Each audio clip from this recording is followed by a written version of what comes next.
A few weeks ago, Justin Trudeau made a grave mistake. The Canadian Prime Minister let his political ambitions hijack his actions. Blinded by appeasement politics, Trudeau decided to hurl an absurd allegation on India. He accused India or Indian agents of killing Khalistani terrorist Hardeep Singh Nijjar. This ill-advised, unwise move has boomeranged, and today Trudeau's own political career hangs in the balance.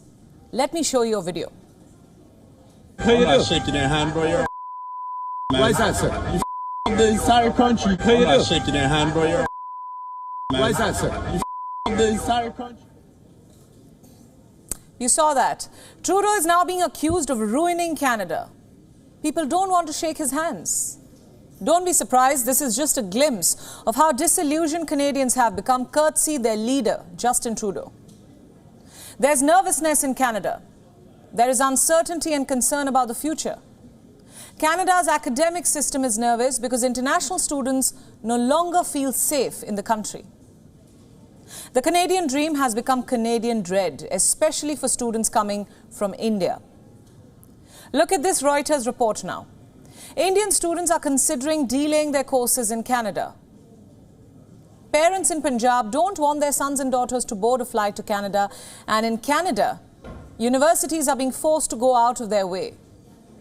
They are desperately reassuring Indian students of their safety. Why wouldn't they? If Indian students don't go to Canada, how will Ottawa finance its entire education system? Every year, international students contribute more than 20 billion Canadian dollars to the Canadian economy. Now that's over $14 billion. A large chunk of this money comes from Indian students. They hold roughly 40% of the study permits, 40%. In 2022 alone, at least 225,000 Indians traveled to Canada for higher studies. Each of them spent an average of $16,000. You see, Canada's education system banks on Indians. Today, the famous University of Toronto is nervous. Of the 86,000 plus students who entered the campus this year, more than 2,400 were from India. What if the number falls in the coming academic year? One estimate claims even if there is a 5% drop in the number of Indian students in 2024, Ottawa will suffer an economic jolt of $700 million. Let me repeat that number for you, $700 million. Now this is just the minimum immediate cost. The long-term cost is devastating, both financially and also in terms of reputation. The education is one of Canada's biggest exports. It outpaces auto parts, lumber, or even aircraft. And Trudeau here is systematically jeopardizing this industry. He's targeting the golden swan, the golden goose, by severing ties with India, by giving impunity to terrorists at home, by risking Indian expats, students and diplomats.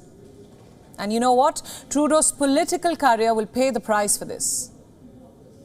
Tell me one thing. Who in their right mind in the education sector will vote for Trudeau come 2025? The business owners whose universities suffer a drop in revenue, will they vote? Or the education consultants who lose the commission from Indian students? Or the language teachers who find themselves out of jobs? Who is going to vote for Justin Trudeau now? Will the house owners vote? Those who no longer have students queuing up to rent their apartments? An average citizen is fed up with Justin Trudeau's theatrics and undelivered promises. If you don't believe me, let me play out that entire video for you now. Take a look. Anybody afford a home in this day? They're charging people carbon taxes. You got But 9 you know what we're V8s doing? here idling You know what we're for doing with 30 carbon minutes. tax? Your carbon You know what footprint is we're doing with increasing. that? We're getting charged for what? You know what we're doing It's with not the carbon stopping tax? no We're car- putting a price on pollution, Right. and we're returning it to families like I yours. don't think so. You're We sending are. it over That's to a Ukraine, car- right? No. Yeah. Carbon is- You send it over to the guy that you were with that slaughtered his own country. You've been listening to Putin, have you? Putin? You gotta get off We of that definitely Russian don't listen disinformation, to your propaganda, eh? Not just Putin and disinformation, Trudeau blamed international students for the housing crisis in Canada. Whom is he appeasing by villainizing international students? Who will vote for him come 2025? Trudeau's own coalition partners have had enough, in fact. Jagmeet Singh, for example. He is the chief of the new Democratic Party. He has been publicly criticizing Trudeau for his absurd comments. When his government presented its 2023 budget, Trudeau made a long list of promises, including making life in Canada more affordable, making energy more affordable. Also, building a Canada that works for everyone. So, Mr. Trudeau, whom exactly is this Canada working for currently? Neither those living in the country nor those representing Canada abroad. There is a housing crisis at home. There is an increased cost of living. And by picking a fight with India, Trudeau has exacerbated the state of the Canadian economy. You know what?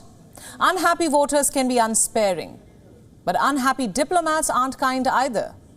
Some Canadian diplomats have had to face ultimate humiliation. They had to pack their bags and leave India with their families.